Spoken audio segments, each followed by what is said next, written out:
Hello, people. We are back with another update for you, and this is a very happy and pleasant one. You're welcome to News Trend.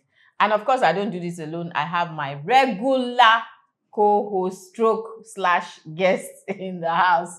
You're welcome, sir. Thank you once again for having me. Yes. Thank you. Thank you for obliging us. And today, no sad news, no controversy. We are here to celebrate our very own, the oldest and one of the oldest, let me not say the oldest, and most celebrated, musicians, Yoruba musicians in Nigeria. He is known as Ebenezer Remilekun Aremu Olashupo Obe Fabiyi, popularly known as Obe, Ebenezer Obe. I know some of you people that were not born. You didn't add the last one to it. It's Commander. Commander. Chief Commander. Ebenezer Obe. Ebenezer.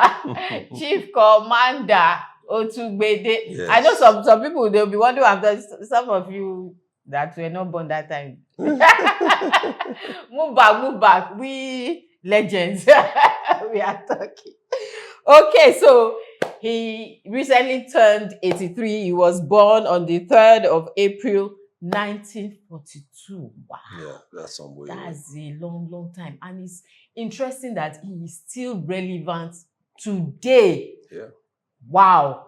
That is a great milestone. What would you say about that, sir? Well, I am intrigued when I go back over the stories of people like this. As a child, I've been at a function where Commander Ebenezer Obe played. And at that time, one thing struck me. That band, the way he trained them, cooperate without him. Wow. They cooperate without him. He had, I think, a Ghanaian then as the head of the band.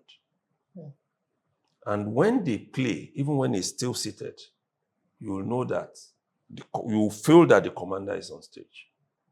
The voice might be a little different, be a little bit different, but the sound. And, I always equate that his name, Commander, to the way he commands that band. When you see him, even now, that he sits down to play, when you see him look back, the band knows what he's talking about. Wow. I'm intrigued by that. I've met him even now that age is catching up with him. I've seen him play. And he's still the commander. Nobody can take that commandeering role away from him.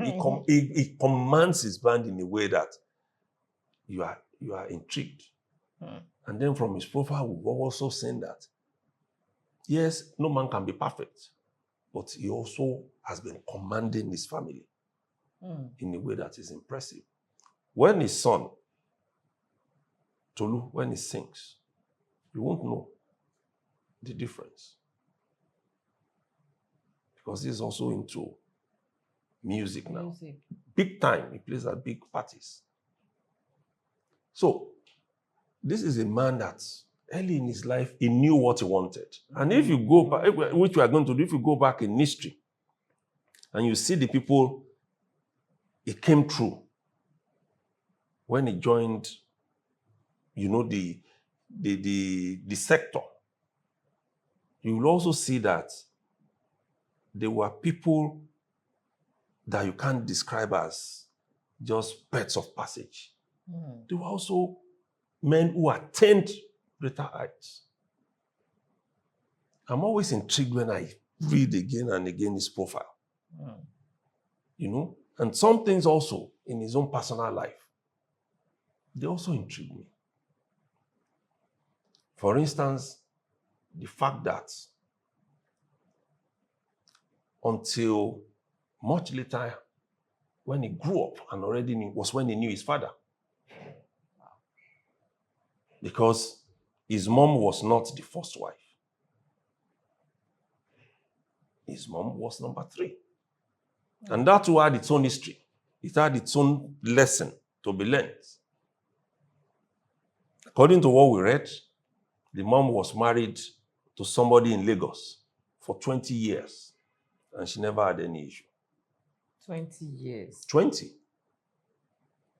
And then she decided to move back to their village in Idoko, which is in Ogun State. And this man, who is a carpenter, Mr. Fabiyi,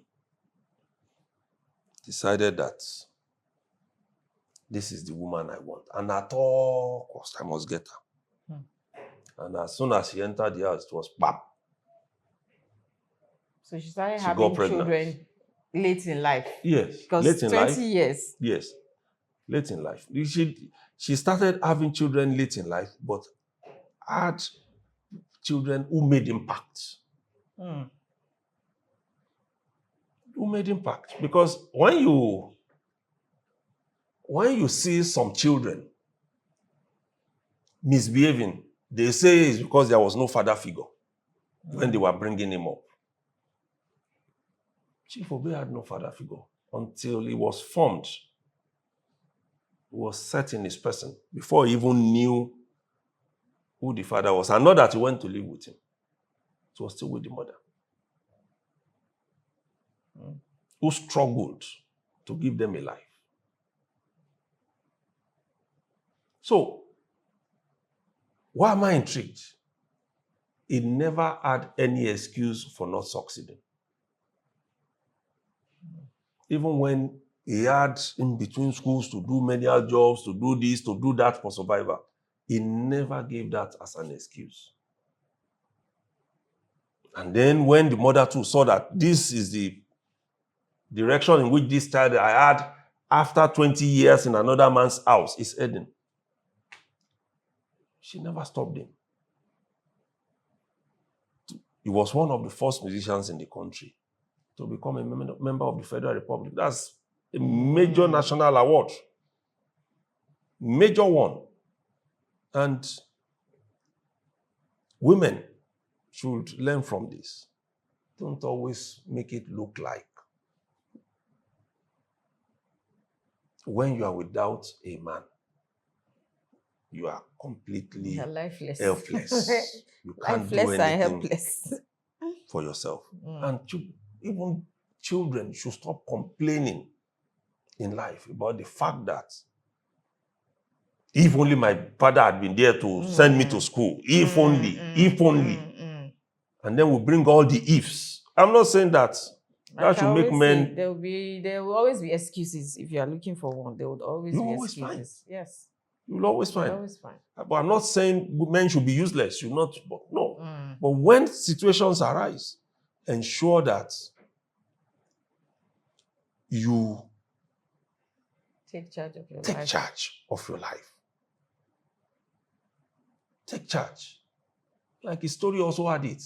Despite the fact that the father was not present, he never harbored any feeling against the man. He never said to him, you this Mr. Nathaniel Fabiyi, you are cursed or anything. He never said that when they eventually aligned.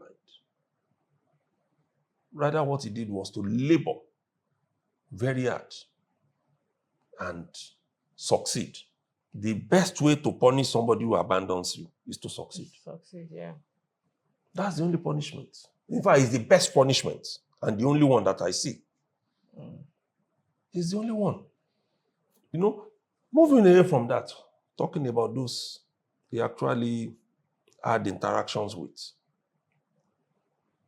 I find it very interesting that it was under Fatai Rolling Dollars that he started his tutelage. And I'm sure that everybody knows Fatai Rolling Dollars now, because in the years before he died, he came back into limelight with his well-known number, Wakeresi number one. I'm sure if you would have had a lot of remixes here and there. Yeah, true. People still are enamored by that song. And his own band, the International Brothers Band, was formed in 1964, playing nightlife and juju, mixed. And then it became Inter-Reformers in the early 1970s. Inter-Reformers Band, yes. Uh-huh. You were also there.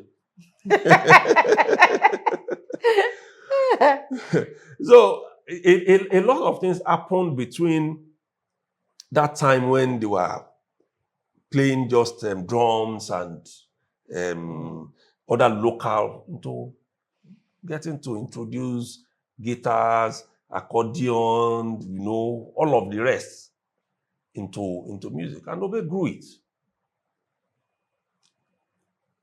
Between him and Sonny Ade, yes, some people said there was this unhealthy rivalry. Well, it was good for the juju music, because they actually developed it with their banters that we help them to deduce. Because when one person sings, we are the ones who will say, he's talking to this he's talking to this person. Yes. The last time I saw him play on Victoria Island in Lagos, the same premises, he was playing in the, what do you call it now? The hall to the left. Sonny Ade was playing in the hall to the right. Sonny Ade left where I was to come and prostrate for him in his Wow. So when we create these things, we know people. In fact, it's for me, just like musicians are doing now. All the Davidos, Wizkid, and the rest, they use that to generate attention and audience. It came to, I was there, prostrated, laid flat on it for him. It was even the one saying, stand up, stand up.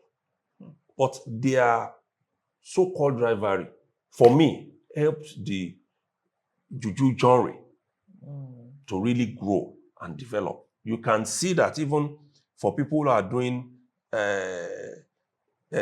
Fuji, they have introduced all of those instruments because it gives it some life. It pops life into it, and people are enjoying what they are doing. So, for me, those are the key things I've learned from him. Never limit your capacity to achieve in life. Never say no. Never say never in any situation. From the mother not having children early, from the fact that he never had a father figure until he was advanced in age to an extent, and the fact that he saw the world as a stage. That's why every year I always try to celebrate him. And you see that in the last 1 week, even before he had his birthday on April 3, which as we record today was yesterday, the media had been awash with his celebration. Celebrations for him. People had compiled all his oldies, put on YouTube, from which he will be earning money. What he's doing now is just, there's music inside me. I still need to keep singing, not because he doesn't have money with which he can survive. Royalties alone will cover him. Gifts from people, cars, houses, all the rest will cover him. Money, especially. And it's had so many. If we start reeling out the number of albums he has released, the ones that had even made huge marks, we won't live here. He's a man who is worth emulating, and who Nigerians should read his background and make something out of. That for me is why I really love the man. He won't go away easily.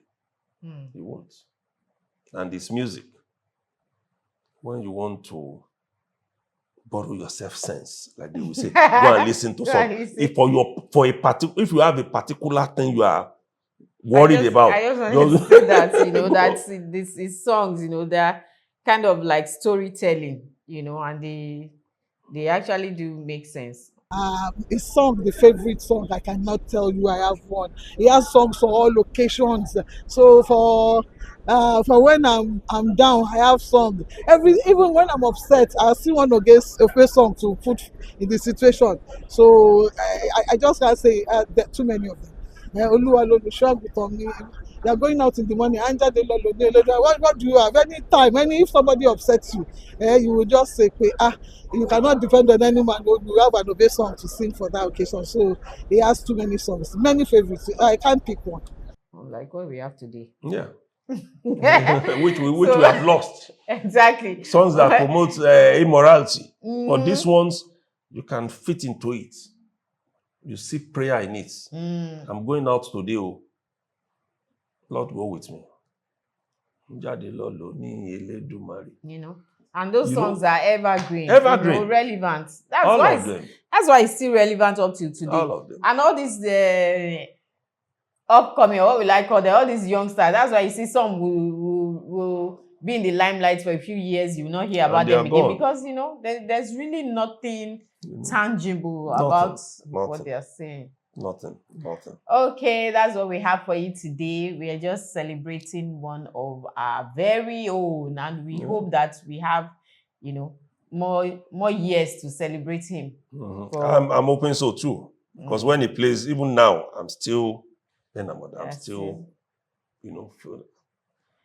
Okay, don't forget to like and share and subscribe so that you get notifications when we come out with new videos, and also follow us on all our social media handles at The Eagle Online. We'll see you next time. Thank you. See you.